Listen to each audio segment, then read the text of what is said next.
Hello and welcome to today's video. If you have been watching my recent videos, we are working through sourdough recipes right now, and in fact my favorite go-to sourdough recipes, and today is an absolute family favorite.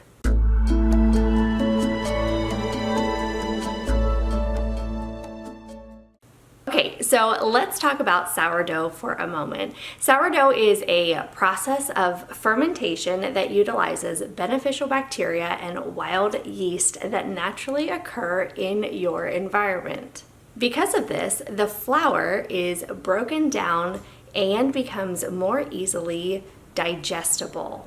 Oftentimes, people who are truly gluten sensitive can tolerate fully fermented sourdough baked products, such as this recipe. Most of your typical sourdough discard recipes are not fully fermented or true sourdough recipes, and they often rely on additional rising or leavening agents such as baking soda, baking powder, or commercial baker's yeast.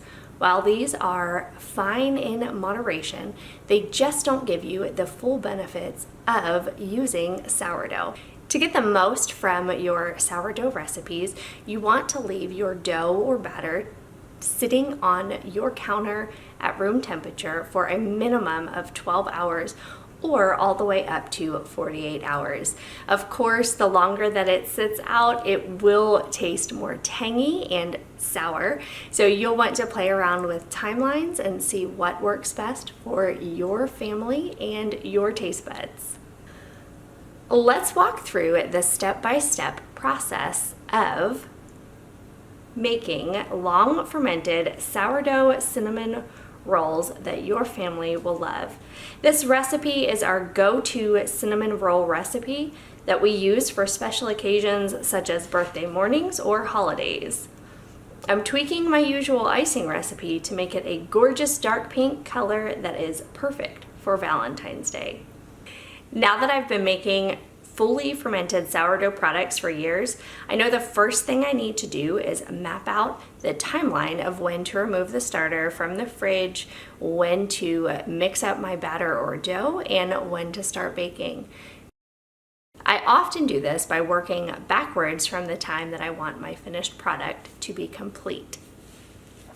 These cinnamon rolls are often a breakfast side in our house, so I know that I will need to plan to mix the dough the night before I want to bake them. Prior to mixing the dough, I also know that the starter needs to be active and bubbly. First, early in the day, I remove the starter from the refrigerator. I allow it to sit at room temperature for a few hours before I add flour and water. Once I add equal parts flour and water, I stir well, cover with a loose lid, and allow to sit for a few more hours until I start to see bubbles rise. The starter is active once it begins to rise in the jar, and oftentimes it will double from its original size. At this point, it's ready to use, so it's time to gather our kitchen tools and the ingredients for the recipe.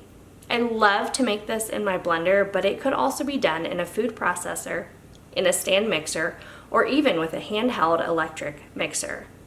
Just know that it's a sticky dough and will make a mess, which is why I prefer the closed container of my blender. Start by adding a stick of butter and 2.5 cups of flour to your blender. Process this quickly a few times or incorporate the butter into your flour, especially if you're doing this by hand. You could really skip this step if you're using a blender, just as I did. Then add the liquids. 1/2 cup of very active, bubbly sourdough starter, 1 tablespoon sweetener of your choice, I'm using honey, and 1 cup of milk or cultured milk, such as yogurt or milk kefir, as I'm using. Blend well until the dough forms a sticky clump. Allow this dough to sit on your counter overnight. The next morning, I try to plan to wake up just a little early so that I can prepare the dough and get it rolled out and ready and put into the oven before everybody wakes up. I combine 3 teaspoons of fine sea salt, 1 teaspoon baking powder, and a half a teaspoon of baking soda in a small bowl. Then I dump this powdered mixture onto the dough and knead it a few times.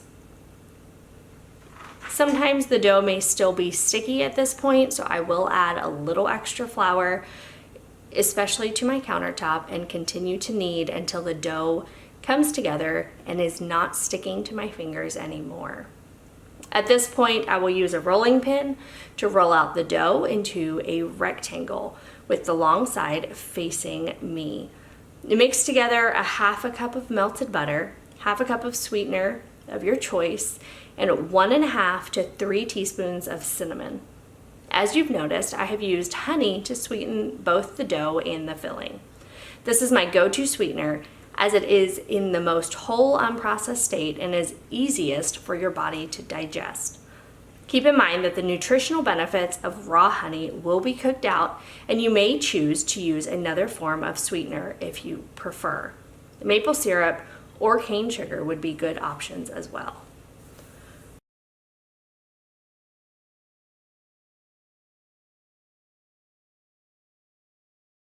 Smother the dough with the filling and spread to ensure complete coverage. Roll the dough away from you to create a cinnamon roll log. Then cut into 9 to 12 rounds using a sharp knife or a dough scraper. Place the rolls into a well-greased baking dish. Bake for 25 to 30 minutes or until golden brown. Remove from the oven to cool.